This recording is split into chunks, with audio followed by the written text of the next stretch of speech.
Good morning and welcome to another edition of the Daily Fix. I am your usual host and presenter, Advocate Tudo Hoyani. This morning I want to revisit the application that Munisi, or let me call him Advocate Munisi, that Advocate Munisi intends to make before the Pretoria High Court this morning. I think the accession to that request by the court was a misdirection on the part of the court. You see, Munisi, like I've indicated in previous videos, does not have to make that request. All that he intends to do is to rebut the evidence that Mthobisi Mncube, the third accused, had a gold tooth. He does not have to do that by way of an application, and I've already, in previous videos indicated how that should not happen. So, on the part of the court, it was a misdirection. The court erred by allowing him, or by, acceding to the request that he'll be making an application this morning, which the prosecution has already indicated it will oppose. So what must happen this morning is Mnisi must just take it easy. Mnisi must just take it easy and not panic. You see, there's been that evidence that, the third accused, Mthobisi Mncube, could possibly now be the gunman. Because you remember the gunman who burst into that house. Two people burst into that house. And the government, the alleged gunman who ended up killing Senzo MEYIWA, among other things, is supposed to have had a gold tooth. Although none of the people in the house identified definitively any of those two intruders. So the prosecution is trying to link Mthobisi Mncube this time around with the evidence or with what the people in the house observed of the alleged gunman or trigger puller. So what must happen this morning is Mr. Mvula must just relax, and not panic. He must simply, like I've indicated in a previous video, withdraw that application to make, to adduce that sort of evidence. It is the constitutional right of accused persons or any accused persons, right, to adduce evidence to rebut whatever evidence has been put forward by the prosecution. So come the prosecution case,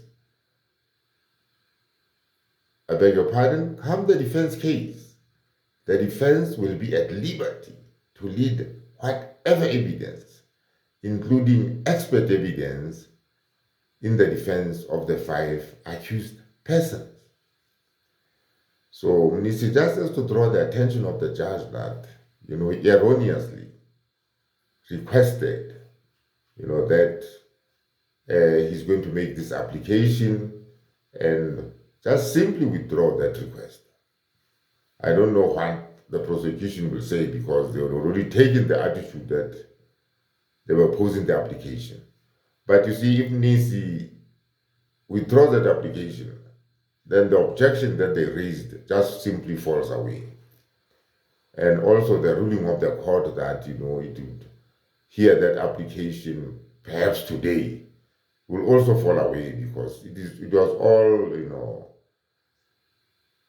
done in error on the part of the judge, on the part of Nisi, on the part of Balui's Junior Sibanda.